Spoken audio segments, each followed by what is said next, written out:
देश भर के किसानों को बड़ी सौगात। प्रधानमंत्री नरेंद्र मोदी ने जारी की 61 फसलों की 109 उन्नत किस्में। दिल्ली स्थित भारतीय कृषि अनुसंधान संस्थान में किसानों व कृषि वैज्ञानिकों से भी किया संवाद। HIV के प्रति जागरूकता को लेकर रविवार को चंडीगढ़ एड्स कंट्रोल सोसाइटी की ओर से साइक्लोथॉन का किया गया आयोजन।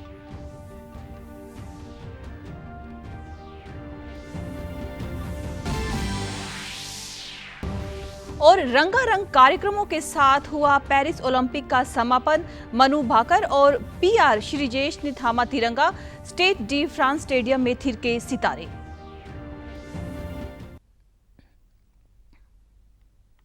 नमस्कार, चंडीगढ़ से आपका स्वागत है। मैं हूं पायल। अब समाचार विस्तार से। प्रधानमंत्री नरेंद्र मोदी ने कल नई दिल्ली में 61 फसलों की 109 उन्नत किस्में जारी की। इनमें 34 खेती व 27 बागवानी की फसलें हैं। भारतीय कृषि अनुसंधान संस्थान से PM ने इनके बीज जारी किए हैं। इस अवसर पर प्रधानमंत्री ने किसानों और वैज्ञानिकों से बातचीत भी की। इन नई फसलों के किस्मों के महत्व पर चर्चा करते हुए प्रधानमंत्री ने कृषि में मूल्य संवर्धन के महत्व पर जोर दिया। किसानों ने कहा कि ये नई किस्में बेहद ही फायदेमंद होंगी क्योंकि ये उनके खर्च को कम करने में मदद करेंगी और पर्यावरण पर भी इसका सकारात्मक प्रभाव पड़ेगा। प्रधानमंत्री ने मोटे अनाज के महत्व पर चर्चा की और रेखांकित किया कि लोग कैसे पौष्टिक भोजन की ओर बढ़ रहे हैं।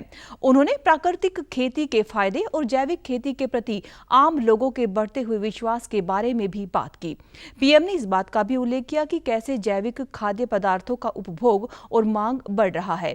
PM से संवाद के दौरान किसानों ने प्राकृतिक खेती को बढ़ावा देने के लिए सरकार द्वारा किए गए प्रयासों की सराहना भी की। किसानों ने जागरूकता पैदा करने में कृषि वैज्ञानिक केंद्रों द्वारा निभाई गई भूमिका की भी सराहना की। PM ने जो फसलें जारी की वो उच्च उपज देने वाली, जलवायु के अनुकूल और जैव सशक्त हैं। PM ने जो बीज जारी किए उनमें खेती की फसलों से जुड़े हुए मोटे अनाज, चारा फसलें, तिलहन, दलहन, गन्ना और कपास आदि हैं। जबकि बागवानी फसलों में फलों, सब्जियों, बागवान फसलों, कंद फसलों, मसालों, फूलों और औषधीय फसलों की किस्में भी शामिल हैं। और दिल्ली के पूसा में PM मोदी ने फसलों की ऐसी 109 किस्मों को लॉन्च किया। बदलते मौसम की मार से किसानों को बचाकर उनकी आय में कैसे वृद्धि हो, इसके लिए मोदी सरकार का जोर क्लाइमेट विजिबिलिटी फसलों पर है। बाद में केंद्रीय कृषि और किसान कल्याण मंत्री शिवराज सिंह चौहान ने संवाददाताओं से बातचीत में कहा कि किसानों के लिए यह ऐतिहासिक दिन है जब 61 फसलों की 109 किस्में जारी की गई हैं। उन्होंने कहा कि इनसे किसानों की आय बढ़ेगी, पैदावार में इजाफा होगा और लागत घटेगी। चौहान ने कहा कि इन फसलों के बीज जलवायु के अनुकूल हैं और खराब मौसम में भी बेहतर पैदावार दे सकते हैं।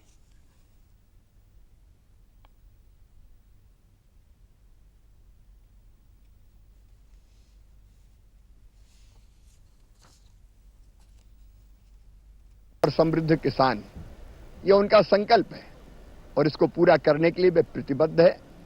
और आज मुझे कहते हुए गर्व है कृषि मंत्री के रूप में कि हमारे कृषि अनुसंधान परिषद ने 65 अलग अलग फसलों की 109 प्रजातियां, उनके नए बीज तैयार किए।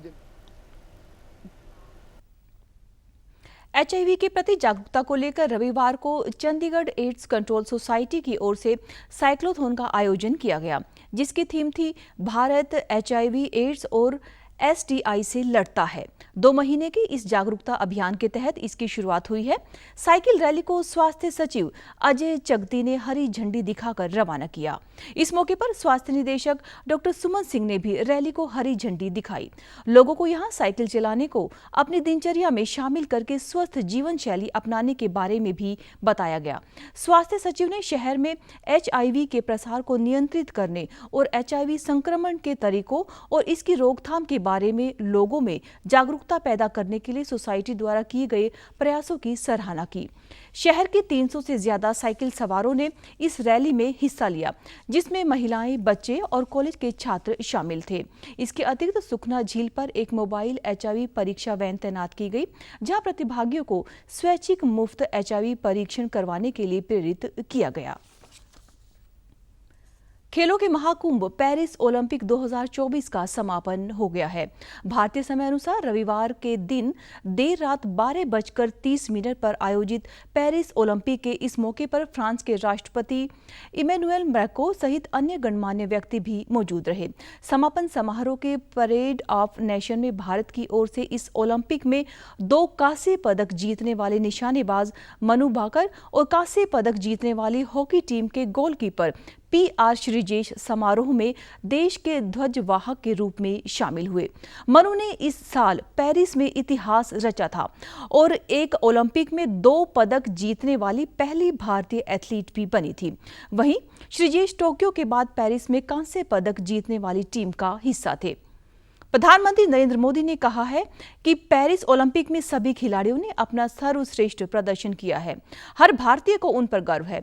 एक सोशल मीडिया पोस्ट में मोदी ने कहा कि वे पेरिस ओलंपिक में पूरे भारतीय दल के प्रयासों की सराहना करते हैं।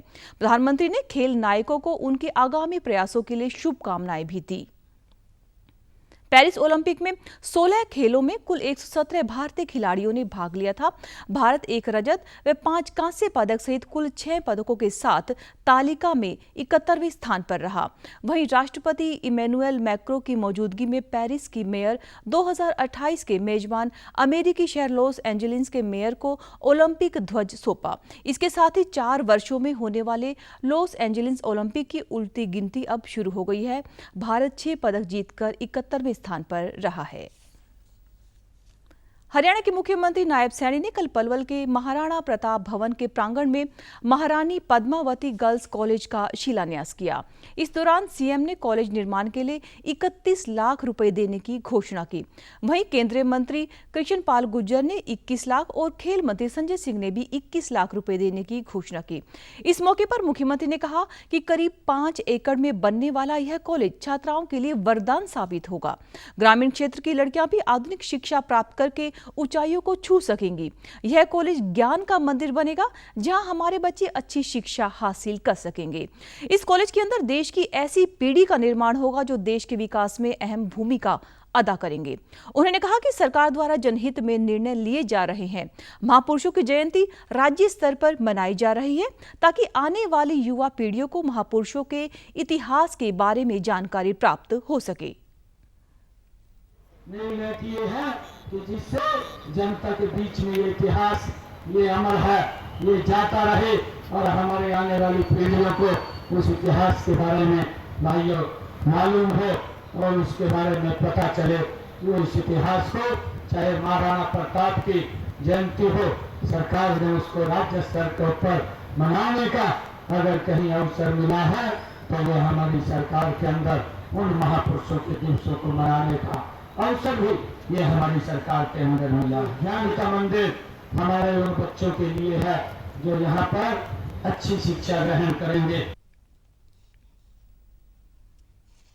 हरियाणा के मुख्यमंत्री नायब सिंह सैनी ने कल पानीपत के गांव आटा में संत निरंकारी सेवा मिशन द्वारा आयोजित कार्यक्रम में बतौर मुख्य अतिथि शिरकत की। मुख्यमंत्री ने लोगों को संबोधित करते हुए कहा कि यह मिशन मानव सेवा के साथ साथ प्रकृति की सेवा का भी अनूठा कार्य कर रहा है, जो हम सबके लिए अनुकरणीय है। इस अवसर पर मुख्यमंत्री ने पौधारोपण भी किया। उन्होंने लोगों से आह्वान किया कि वे प्रकृति को संरक्षित करने की पहल करें और ज्यादा से ज्यादा पौधे लगाएं ताकि वातावरण को प्रदूषण से मुक्त किया जा सके। भारत में न्यायालयों में प्रौद्योगिकी का परिदृश्य और आगे का रास्ता विषय पर चंडीगढ़ स्थित सेक्टर 43 जुडिशियल एकेडमी में राष्ट्रीय सम्मेलन का समापन हो गया। इस मौके पर सर्वोच्च न्यायालय के न्यायाधीश सूर्यकांत ने इस कार्यक्रम की मुख्य अतिथि के रूप में शिरकत की।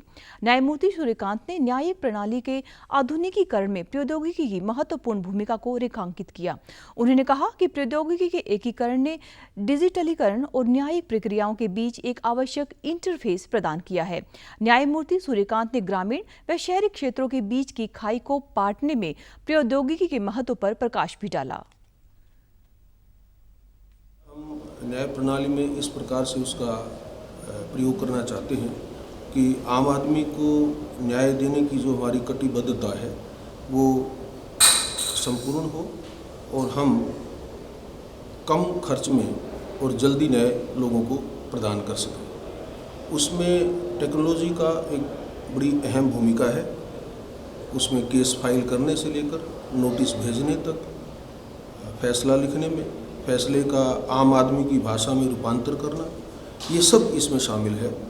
और संपूर्ण रूप से हमारा उद्देश्य ये है कि लोगों को सस्ता, सुलभ और जल्दी न्याय मिले। उन्होंने कहा कि दूर दराज के क्षेत्रों में रहने वाले नागरिकों के पास अब डिजिटल उपकरणों के उपयोग के माध्यम से कुशल, प्रभावी और त्वरित न्याय पहुंचा है। समापन सत्र के दौरान न्यायमूर्ति सूर्यकांत ने वर्चुअल प्लेटफॉर्म के माध्यम से नई उन्नत सॉफ्टवेयर डेवलपमेंट लैब, ई गेट पास सुविधा आदि का उद्घाटन भी किया। गली क्रिकेट टूर्नामेंट का पहली बार ज्वाइंट चैंपियन बना है। फाइनल मैच टीम नंबर 2 और टीम नंबर 203 के बीच होना था, लेकिन बारिश और गीले ग्राउंड के चलते पीसीए स्टेडियम में तय फाइनल मैच नहीं हो सका। वहीं दूसरी ओर गर्ल्स कैटेगरी में टीम नंबर 3 और टीम नंबर 35 को ज्वाइंट विजेता घोषित किया गया। यूटी क्रिकेट एसोसिएशन और चंडीगढ़ पुलिस द्वारा 17 दिनों तक चले जाने वाले इस टूर्नामेंट में रिकॉर्ड 256 टीमों ने भाग लिया, जबकि गर्ल्स की 46 टीमों ने भाग लिया था। क्रिकेट स्टेडियम 16 में आयोजित समापन समारोह भी बारिश के चलते पीजीआई स्थित भार्गव सभागार में आयोजित किया गया, जहां संयुक्त टीमों को पूर्व टेस्ट क्रिकेट कपिल देव और अशोक मल्होत्रा, चंडीगढ़ पुलिस के IG RK Singh, UT cricket association के अध्यक्ष संजय टंडन सहित अन्य प्रायोजकों की मौजूदगी में सम्मानित किया गया। विजेता टीमों को सम्मानित करने के साथ आयोजकों ने प्रतिभागियों को मेडिकल किट्स, जबकि विशेषकर गर्ल्स प्रतिभागियों को हाइजीन किट्स भेंट की।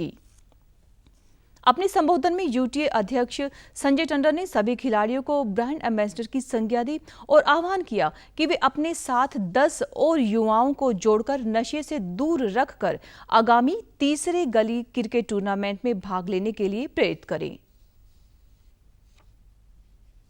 मिल रही है आपसे, हम क्या चाहते हैं, आपसे जो हम चाहते हैं हमने एक अपने स्लोगन में लिख कर दिया है आपको, बल्ला घुमाओ।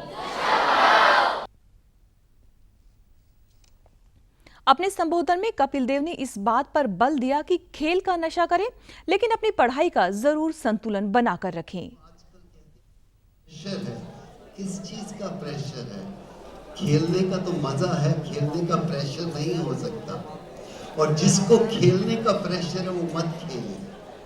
लेकिन उससे ज्यादा इम्पोर्टेंट सिर्फ बच्चों को एक बात कहना चाहता हूं कि खेल ठीक है, लेकिन पढ़ाई को इग्नोर नहीं करना कभी। वहीं चंडीगढ़ पुलिस के आईजी आरके सिंह ने आयोजन पर संतोष व्यक्त करते हुए कहा कि टूर्नामेंट अपने उद्देश्यों की पूर्ति कर चुका है। उन्होंने कहा कि पड़ोसी दुश्मन मुल्क युवाओं को नशे की चपेट में रखकर देश की प्रतिभाओं को भ्रमित करने के लिए नित नए प्रयास करता रहता है। स्पोर्ट्स के साथ साथ नशा दूर करने का जो अभियान है वो पुलिस चला रही थी। तो नशा भगाओ, बल्ला घुमाओ, इस तरह का एक नारा दिया गया और इस टूर्नामेंट का आयोजन किया गया। हर घर तिरंगा कार्यक्रम अभियान के तहत आज चंडीगढ़ में मुख्य अतिथि के रूप में पंजाब और चंडीगढ़ के प्रशासक गुलाब चंद कटारिया ने शिरकत की। इस मौके पर उन्होंने कहा कि पूरे देश में हर गांव में तिरंगा अभियान के महत्व पर जोर देते हुए कहा कि हमें अपने तिरंगे झंडे का पूरा सम्मान करना है, जिसके लिए बहुत से बलिदान दिए जा चुके हैं। तिरंगे झंडे का पूरी तरह से सम्मान करने का सभी से आह्वान भी किया।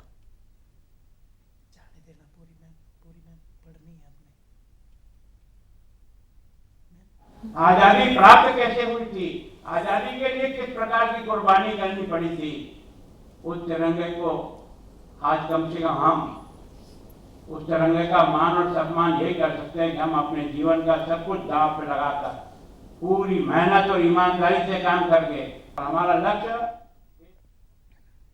प्रधानमंत्री नरेंद्र मोदी इस महीने की 25 तारीख को आकाशवाणी से मन की बात कार्यक्रम में अपने विचार साझा करेंगे। यह इस मासिक रेडियो कार्यक्रम की 113वीं कड़ी होगी। कार्यक्रम के लिए लोगों से विचार और सुझाव टोल फ्री नंबर 1800187800 पर आमंत्रित है। नरेंद्र मोदी ऐप या माई GOV ओपन फोरम पर भी विचार साझा किए जा सकते हैं।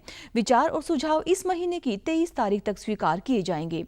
मन की बात कार्यक्रम आकाशवाणी व दूरदर्शन के समूचे नेटवर्क पर तथा आकाशवाणी समाचार की वेबसाइट और news on AIR mobile app पर भी प्रसारित होगा। आकाशवाणी और दूरदर्शन समाचार प्रधानमंत्री कार्यालय तथा सूचना और प्रसारण मंत्रालय के YouTube चैनलों पर भी यह उपलब्ध रहेगा।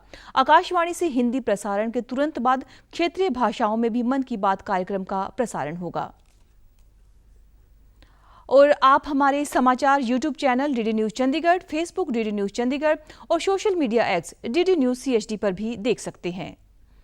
इसी के साथ चंडीगढ़ से समाचारों का सिलसिला समाप्त होता है। नमस्कार।